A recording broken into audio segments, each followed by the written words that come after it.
Not for God's mercy, I would have been in Abalis by now. I gave my life to Christ in September. My father died in December. 3 months mercy.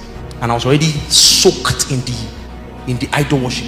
I was already a priest. I had swallowed stuff. They had taken me to Benin Republic. I had gone to bathe naked on a heap of cola nuts. I had swallowed stuff. There are things I couldn't. I had to swallow them with my tongue from the ground. My father had taken me through all that process. 3 months to his death. Jesus sneaked into my house. He used my father himself. My father was the one that bought the Bible. He thought it was a cartoon. He did not know that it was picture Bible. He bought it in traffic and dropped it carelessly on the table.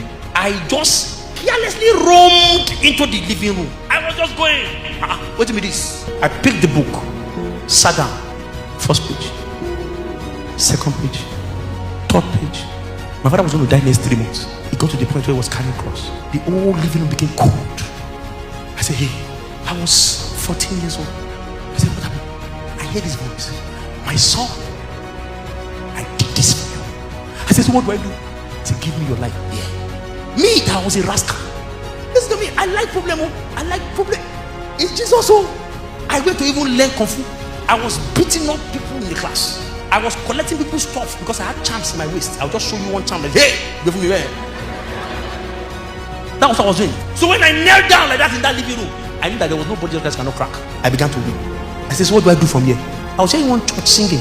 He said, you go to that church on Sunday and go and come out publicly that you have given your life to. So the next Sunday I went to that church. I said, who wants to give their life to Christ? I said, Jesus, is this the time? He said, go out now. So I go out. The moment the church members saw me like this, and they know me, that my father is an herbalist. Ha! What's this? And the moment I gave my life, I said, yes, I want to join the choir. So they allowed me to join the choir. I now began to play the drums. The drum of shrine in the house of the Lord. Masquerade dance. The pastor quickly called the choir coordinator. He said, yeah, that guy. Which kind of drum is this?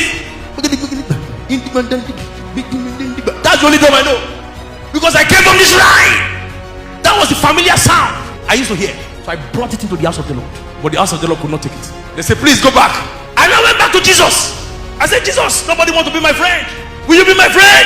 He said, yes, Philip, I will be your friend. That was why I learned how to hear God clearly. Because nobody wanted to tell me anything. I said, Jesus, you have to explain this Bible to me by yourself. That is why I can hear God where I hear God. It was because nobody was willing to teach me anything.